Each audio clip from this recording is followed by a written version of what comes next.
اب اللہ تبارک و تعالی اس کے لیے ہم جیسے غافلوں کو متنبہ کرنے کے لیے کچھ ٹریننگ کورس اللہ نے رکھے ہوئے.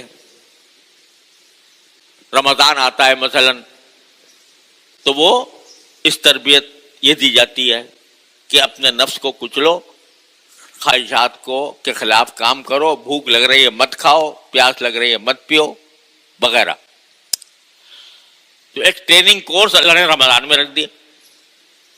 پھر وقتاً فوقتاً اللہ تبارک و تعالی انسان کی تربیت کے لیے کچھ زمانے مقرر فرما دیتے ہیں کہ ان زبانوں کو ذرا اپنی دنیاوی مصروفیات سے ہٹ کر ان زبانوں کو میرے لیے استعمال کرو. تو اب جو ہم الحمدللہ ذی قعدہ کا مہینہ ختم ہونے والا ہے اور 2-3 دن کے بعد ذوالحجہ شروع ہوگا. اب ذوالحجہ کا جو پہلا عشرہ ہے اس کو بھی اللہ تبارک و تعالیٰ نے ٹریننگ کورس بنایا ہے، تربیت کا ایک موقع اللہ تعالیٰ نے انسانوں کو اور خاص طور سے مسلمانوں کو عطا کیا.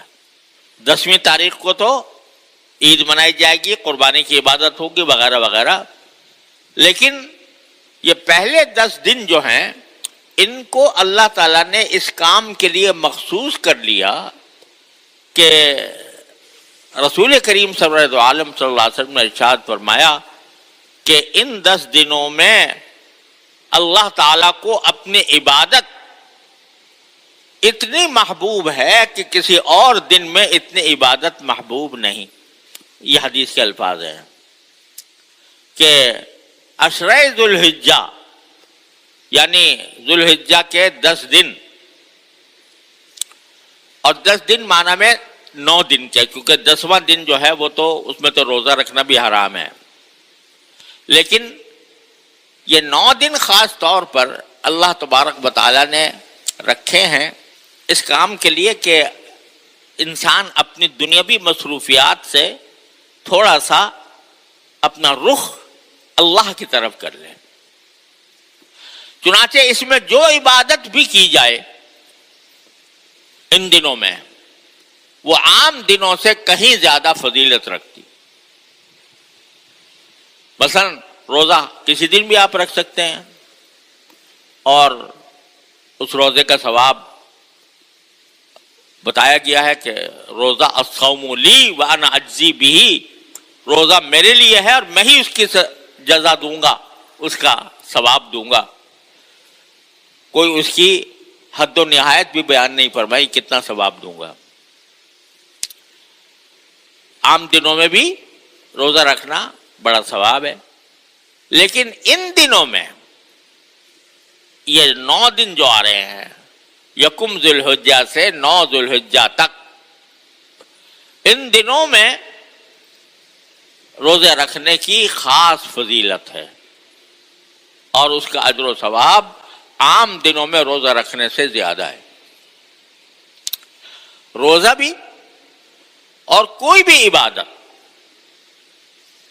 نفلی نمازیں، قرآن کریم کی تلاوت، ذکر اور تسبیح، درود شریف، استغفار، دعائیں، یہ ساری عبادات اللہ تبارک و تعالیٰ کو محبوب ہیں اس عشرے کے اندر خاص طور پر.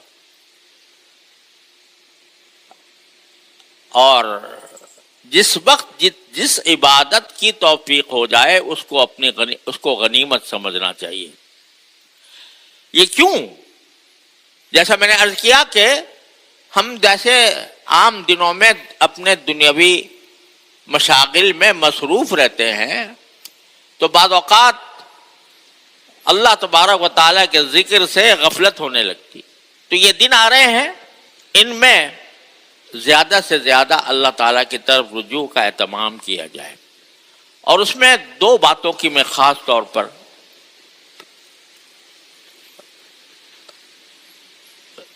دو باتوں کا خاص طور پر ذکر کرنا چاہتا ہوں. ایک یہ کہ ان دنوں میں اللہ تعالیٰ سے یہ دعا مانگا کرو، ہم سب مانگیں، یا اللہ ہمیں اپنے دین کا پکا پابند بنا دیجیے، یا اللہ ہمیں دین پر مکمل عمل کی توفیق عطا فرمائیے۔ دعا کی کثرت۔ دوسرے، یہ دن جو ہے اللہ تعالیٰ نے اپنی بڑائی بیان کرنے کے دن رکھے ہیں، تکبیر کے۔ 9 ذوالحجہ سے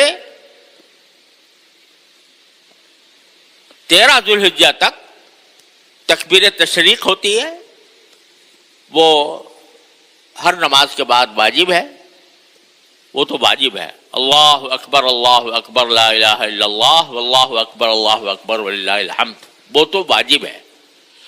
لیکن یکم ذی الحجہ سے 10 ذی الحجہ تک جو ہے، عرفے تک، یوم عرفہ تک، اس سے پہلے مستحب ہے، یعنی آدمی تکبیر کہے، اللہ اکبر لا الہ الا اللہ واللہ اکبر وللہ الحمد، یہ تکبیر زبان پر رہے، آہستہ آواز سے بھی، بلند آواز سے بھی۔ اللہ کی بڑائی بیان کرنے کے دن ہے یہ۔ ان دنوں کو اللہ کی بڑائی بیان کرنے کے لیے مخصوص کیا گیا ہے، اور اس کی تھوڑی سی حقیقت انشاءاللہ اللہ نے زندگی دی تو اگلے جمعوں میں عرض کروں گا۔ لیکن یہ دن جو ہے، ان میں تکبیر کی کثرت، تنہائی میں بیٹھا ہے آدمی تو تکبیر کہہ رہا ہے، چل رہا ہے تو تکبیر کہہ رہا ہے، اور کبھی آہستہ آواز سے کہہ رہا ہے، کبھی بلند آواز سے بھی کہہ رہا ہے۔ یہ 2 عمل خاص طور پر اس دنوں کے اندر کرنے چاہیے، اور ساتھ میں جتنی نفلی عبادتیں ہو سکتی ہوں ان کا اہتمام کرنا چاہیے۔ اللہ تعالیٰ مجھے آپ کو سب کو اس عشرہ ذوالحجہ سے فائدہ اٹھانے کی توفیق عطا فرمائے۔ وصلی اللہ تعالیٰ علی خیر خلقہ۔